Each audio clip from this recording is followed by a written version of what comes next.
Atas petunjuk penyelamat kita dan menurut ajaran ilahi, maka beranilah kita bernyanyi.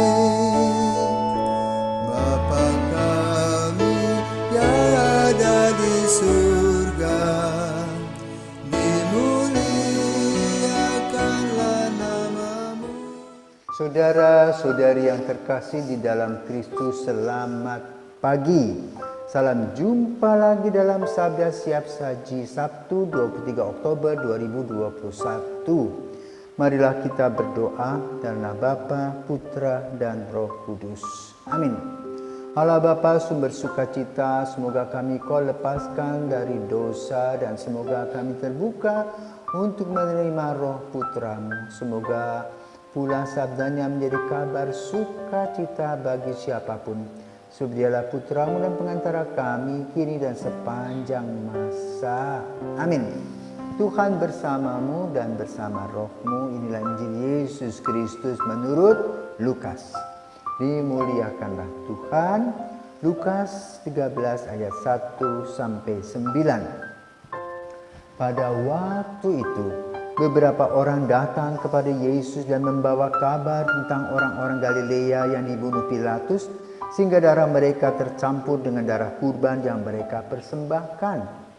Berkatalah Yesus kepada mereka, "Sangkamu orang-orang Galilea ini lebih besar dosanya daripada semua orang Galilea yang lain, karena mereka mengalami nasib itu? Tidak, kataku kepadamu. Tetapi jikalau kalian tidak bertobat, kalian semua pun akan binasa dengan cara demikian. Atau sangkamu ke-11, ke-18 orang yang mati ditimpa menara dekat Siloam lebih besar kesalahannya daripada semua orang lain yang diam di Yerusalem? Tidak, kataku kepadamu.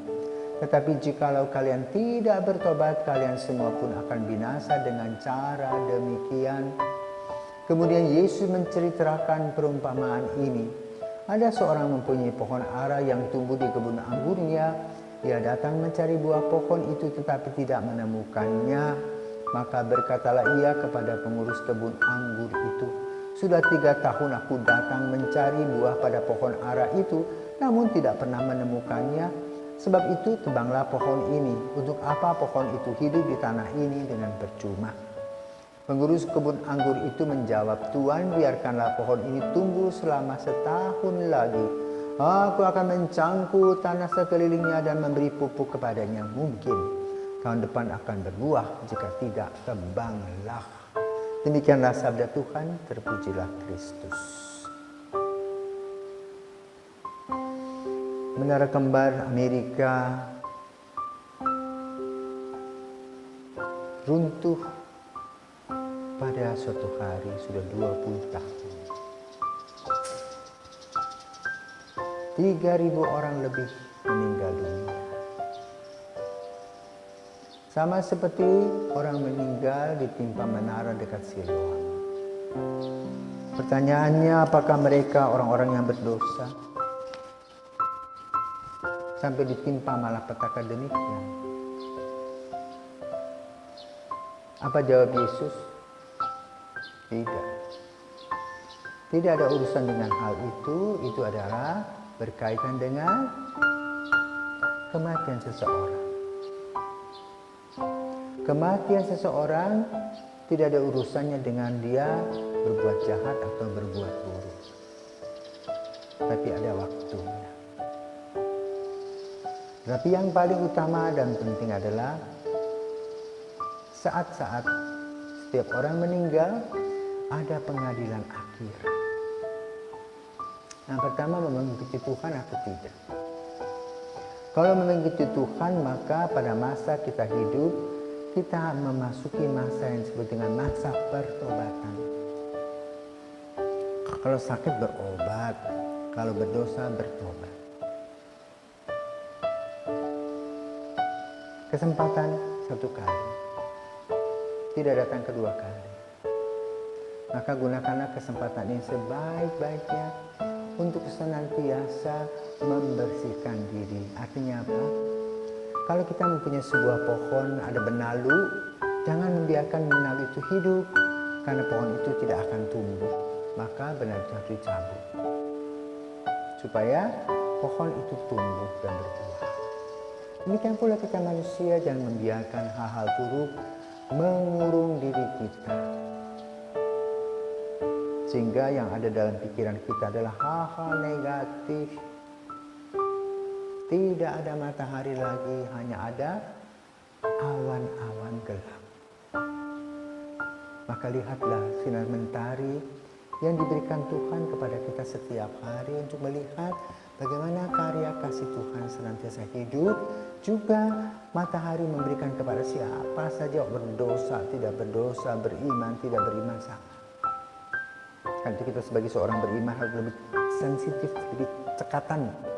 Melihat sinar matahari adalah gambaran kasih Allah yang senantiasa tumbuh dan menumbuhkan hidup kita sehari-hari. Maka lalu kita senantiasa ingin bertobat, meninggalkan cara hidup lama yang menghancurkan, mengikuti cara hidup baru Yesus, yaitu penuh dengan sukacita. Sama seperti pohon tadi digambarkan, pohon ara yang tidak berbuah pada waktunya akan ditebang.